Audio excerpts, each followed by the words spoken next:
Hi everyone, I'm Jenna Frens, I'm Lindsey Racie. And I'm Victoria Hollis.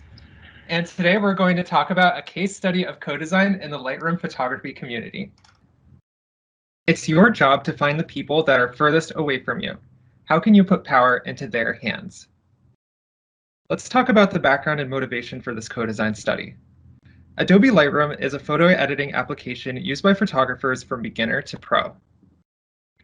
A powerful smartphone camera does not make someone a photographer just by itself. Photographers need to interact, practice, and hone their skills in order to take on that identity. Lightroom's audience and technical capabilities uniquely positions us to build a community space that will help to meet that need. We asked the following research questions. How do photographers define community? How do communities foster safety and inclusion? What do photographers want from the Lightroom community? And how do they envision the design of this community? Co-design is a design paradigm. It's about designing with instead of for, putting real power into the hands of users, especially those who have been historically marginalized. And we found co-design to be particularly suitable for the design of community spaces because the best communities are designed by the people who are going to use them. Of course, who you do the research with is critical to get right. And so for this research, we carefully recruited participants across different community roles. Leaders who founded or moderated a community, mentors who taught others within a community, and learners who were earlier on in developing their photography skills. We also had Adobe participants who represented different cross-functional roles critical to this project. And so the original plan was that this would be an in-person workshop based in New York for March 2020. And if this time sounds familiar to you, it's because this is when COVID really started to make the press and cities were going into lockdown, which coincidentally also included New York, which is one of the hardest cities hit at that time.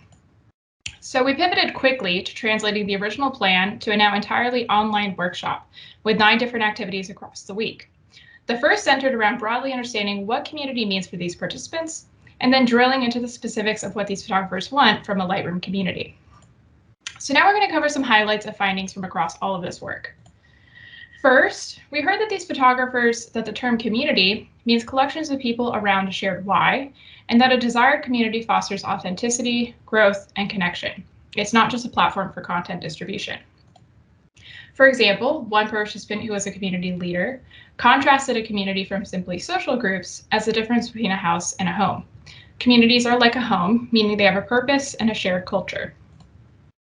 And when we probe deeper on what aspects were for desired versus undesired communities, we learned across participants that they wanted a place where they could feel authentic rather than performative, that it fostered a sense of personal growth, and that they could have meaningful connection with other community members, and that these characteristics could intersect. For example, being more authentic allows a person to experiment more, which in turn can aid personal growth and learning. Authenticity, simply defined, is the ability to just be yourself. Photographers need to feel safe, welcome, included, and seen. And critically, manufactured representation is not the same thing as authenticity. These are our 4 sub-themes for authenticity. Safety is the theme that photographers can just be themselves without fear of being attacked by other people in the community. Inclusivity means that at the first experience, the first time someone comes into the community, they feel not just welcomed, but that their presence is valued. Diversity means that photographers can see other people like them and not like them visible in the community. And representation means that photographers feel that they can get into the spotlight and they can be featured and seen by others. One of our co-designers said this: "I was represented by someone who I don't agree with. People just lump me into that community. I don't want to be represented anymore." That's a shared sentiment by a lot of people who have identities on the margins. Growth, another one of our key community pillars. There is no one-size-fits-all approach to learning. That being said, we can help support certain needs that are fundamental to growth for our users. As one of our community leaders says, if you give up on learning, you've given up on growing as a creative. Learning is investing in yourself and is important at any level. It doesn't matter whether you're a hobbyist or you're a professional, you can still grow. So here's an artifact from one of the co-design breakout sessions where we revamped the entire tutorial and learning process.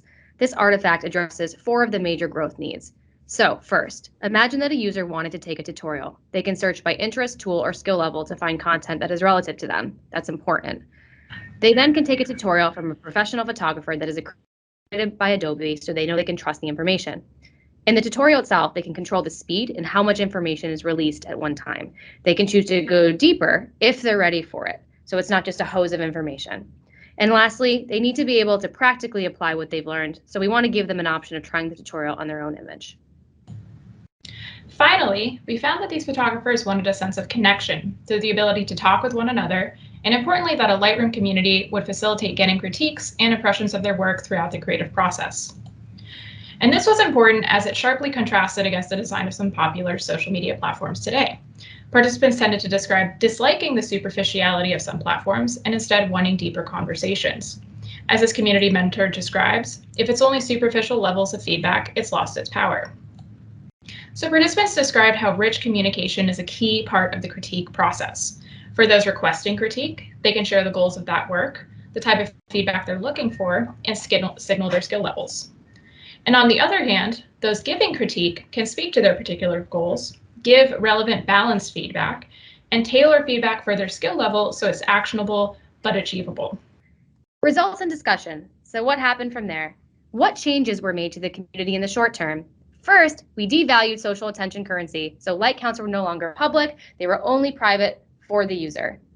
Instead of having just a featured section, we also added a new section for newbie photographers so that they can make sure that their photography would also be visible. We also added more diverse content and authors to ensure that anyone entering the space can see someone like them. And lastly, even though it's not visually seen here, we co-created a set of community guidelines that were placed front and center when entering the community. And the work didn't stop there. We reached out to the co-designers at multiple points throughout the next year and a half, keeping them updated and bringing them back to assess new ideas. We also created a new quantitative work stream, aiming to turn these more subjective concepts of authenticity, growth, and connection into more objective, measurable constructs. And if you leave this presentation remembering anything, we want it to be these things. First, who you recruit for is the study. You need to bring those voices to the table that aren't usually heard. 2, co-design is possible, and it's possible digitally, and it's empowering. Third, you need full organizational buy-in to be successful, so make sure all roles are represented. And lastly, co-design requires you to think beyond engagement and retention metrics. It requires you to get close to the user and what they need from an experience. Co-design at Adobe is our latest superpower, and we're happy to share it with you. Thank you for listening.